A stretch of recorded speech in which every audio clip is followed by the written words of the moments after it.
ሾቃል አንተ ደግሞ እንደው ዝረ ዘውና አይደል ኧረ እንደው ይድፋ ያንችርግማ እንዲው መቼ እውነት እኮ ነው አንተ ደግሞ ቆይ እንደው እንዲህ አይተማውቅ አትችልም ዋ አፍሽ ምን ሊሰራ እኔ የምገምት ስማ እኔ ለዛ ከነ ክብሬ ነኝ እሺ ይኸውልህ ወንድ እንደዚህ ጫፌን ነክቶኝ ያውቅ እስቲ ሞት በይኝ እስቲ ማለውን ምን አመጣው ምንሽ አርቹ ደውሎልሽ ያውቃል እንዴ አይ ከዛ በኋላ ደውሎልኝ አያውቅም ሰፈር ራሱ መጥቶ የሚያውቅ አይመስለኝም እኔማ ያው ይቅርታ አልጠይቀው ነበር እየቀለድሽ ነው እሱ እኮ ነው እዚህ ሁሉ ጣጣ ውስጥ የከተተን ግን አንቺም ታውቂ ነበር ማለቴ ልጇ ለመሞቱን ታውቂ ነበር ጊዜን አላውቅም እሺ ግን ታውቂያለሽ ድንጋጤ እኮ እስካሁን ድረስ ሊለቀኝ አልቻለም በቃ ያበቃል ይመስለኝ ነበር ግን አሁን ደግሞ ታውቂያለሽ በቃ ዳግም እንደተወለድኩ ያክል እየተሰማኝ ነው ከዚህ በኋላ ምንም ነገር ቢፈጠር ማንም ሰው ላይ እጄን አላነሳም እንዴ ማነቅም ታውሽ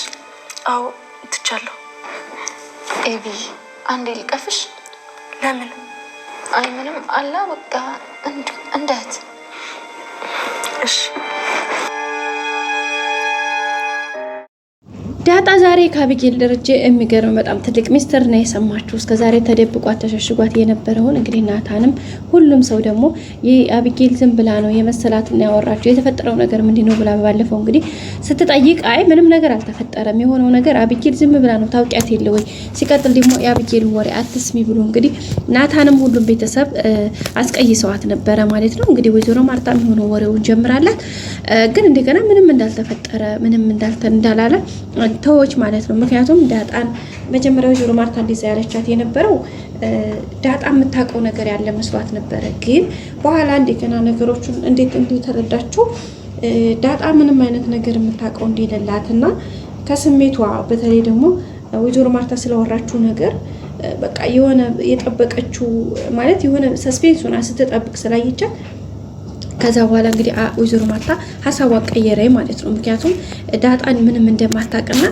የሆነ ነገር መሃል ላይ ምንም እንትን ያለ ነገር እንዳለ ከገባት በኋላ ነው እንግዲህ ሐሳቧን የቀየረችው መጀመሪያ ላይ ዳጣን እንግዲህ አፋጣ ይዛት ነበር ተናገሪ ምንድነው በቃ እንዴ ምንድነው እዚህ ቤት እኔ ማላውቀው የተፈጠረው ነገር ምንድነው በቃ አንቺና ሰላም ምንድነው ያላችሁ ግንኙነት ሰላም እንደነገሩ እዚህ ቤት ሳትመጪ ታውቂያት ነበር ከመጀመሩ ነው ግንኙነታችሁ እንዴት ነው ብላ ነበር እንግዲህ የጠየቀቻትና ዳጣ በሰዓቱ እንዴ ማያርን የኪድየን ጭራሽ አላወቅኩም ላውቅም አልችልም ስለዚህ እንዴት አውቃለሁኝ ብለሽ ነው ብላ ነበር ያንን ሐሳብ ያስቀየረቻትና ግን አሁን ላይ ደግሞ ሁኔታ ነገሩን በቃ ብዙ ነገሮችን ስታይ ስትረዳ ምንም ነገር እንዳላወቀች ስታቅ ወይዘሮ ማርታም ዳሻለች በቃ አውቄ ነው አለች ከዛም አቢጌል ሚዛን ሰዓት እንግዲህ እናትሽ ብላ ስታባት ንገሪኝ ፕሪስ ምናምን ስትላት አልነግርሽም ብላ እንግዲህ እምቢ አለቻት በኋላ ደግሞ እንግዲህ ስለ ተጻፈው ደብዳቤ ናታና አፍረርጣ ስትይዘው የተጻፈው ወረቀት አይ ሰላም እንደ ልጅ ነው ማይሽ ብላ ስለጻፈች ያንን አይታ ነው አቢጌል ስለዚህ ታይ ብሎ ናታን አስቀይሷታል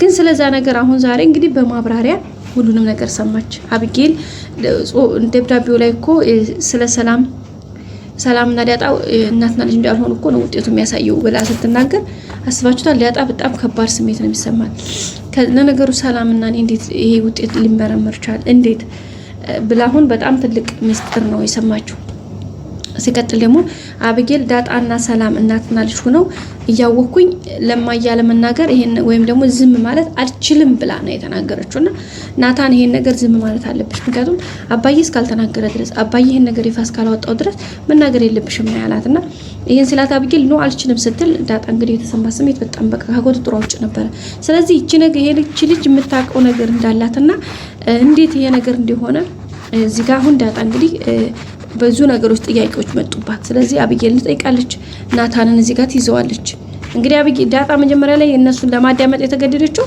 ናታንና አቢጌል አንድ ላይ ስለተቀመጡ የቅናት መንፈስ አድሮባት ነው ማለት ፈራች ታቃላች ናታን በጣም ነው ወደዋለች በፊት እንኳን ያው ዝም ብሎ ነበር አሁን ላይ ግን በጣም ከሱ በቃ የሌለ ፍቅር ውስጥ ገብታለች ስለዚህ አሁን አቢጌል ዛጋን ተሰጥል አቢጌል የራሷ ታደርገው ይሆን የሚል ሐሳብና ፍራቻ ስላላት እንጠቃለው አይነት ስሜት ስለተሰማት ነው መጀመሪያ መጣ አተኛም እንዴ ምናምን ብላ እንግዲህ ተገልማምጣ ሄደች ከሄደች በኋላ ተቆጥታ ነው እንግዲህ እንዳያችኋት አቢጌል ጋር የተወሰነ ማወራው ነገር አለን ብሎ ናታን ሂጂ ሲላት በቃ ቆንጠር ብላ ነው ሄዳ ተመልሳ የመጣችው ከዛ በኋላ ተመልሳ ስትመጣ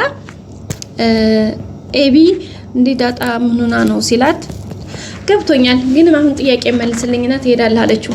ምክንያቱም ኤቢ ዳጣ እንደዛ ተቆጣ ሄደችው በቃ ስለተናደደች ወይም ደግሞ በቃ ናታንና እሷ አንድ ላይ ሲያወሩ ጥሩ ኮምፎርት እንዳልሰጣት ተረድታታል። ይገባችሁ አይደለ? የቡዲትን ስራ ቡዲት ታውቀዋለች ይችላል አይደለ? ያገሬ ሰው ጋይስ ይታርተና በቃ የሁላችንም ሰው እንረዳዳለን አይደል? በተለይ የሴቶችን ፊሊንግ እናውቀዋለን። ሴቶችና የምታውቁት ማለት አንድ የምትወዱት የምታፈቅሩት የልባችሁ ሰው ከሌላ ያንን ሰው ከሚፈልገው የምትፈልገው አይነት ሴት ጋር ሆኖ ስታዩት፣ በዛ ላይ ደግሞ ፒስ ፊት ለፊት አፍገጥመው እያወሩ በቃ ለምን ነው የሚያወሩት? እንዴት ነው የሚያወሩት? በቃ እንዴት የሚል ነገር ስለሚመጣባችሁ እናንተ እንኳን ራሳችሁን ፕሮሞት ለማድረግ ወይም ደግሞ ለመቆጣጠር ብትሞክሩ ስሜታችሁ ራሱ እንትን ይላል ያደርጋችኋል። ማለት ስሜታዊ ያደርጋችሁና ስሜታችሁ ገንፍሎ ይወጣል። ሶ የዛዛት ታይም የሆነ ነገራችሁ ይለይባችኋል። እንግዲህ ዳጣም ራሷን ፕሮሞት ወይም ደግሞ ኮንትሮል ለማድረግ ጥረት አድርጋለች፣ ግን አዛይድ በቃ እንትኑ በለጠ ማለት ነው። ስሜቷ አድርጓት ወጣ። ሶ እንግዲህ ያ በጣም ከባድ ነው። በመጨረሻም እንግዲህ የሰማችሁን ያው በቅናት መንፈስ ተነስታ ነው ያዳመጠችው፣ ግን በቃ አእምሮዋ መሸከም የማይችለው ነው ወይም ደግሞ በጣም ትልቅ የሆነው ሚስጥር ነው የሰማችው። እሱ ደግሞ ለሷ በጣም ከባድ፣ በዛ ላይ ደግሞ በጣም ትልቅ እንትን ነው። አሁን ይሄን ነገር ይዛ እንግዲህ አቶ ደረጀን በቃ እንዴት ለምን ከየት ወዴት ብላ አንድ በአንድ እንደምታፋጥጠው ምንም ጥያቄ የለውም።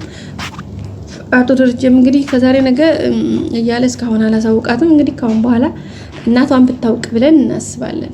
ብታውቅ መልካም ነው። ምክንያቱም ዳጣም ከዚህ በላይ መልፋት መጎዳት የለባትም። አብጌል እንደሆነች ምንም አትሻሻልም።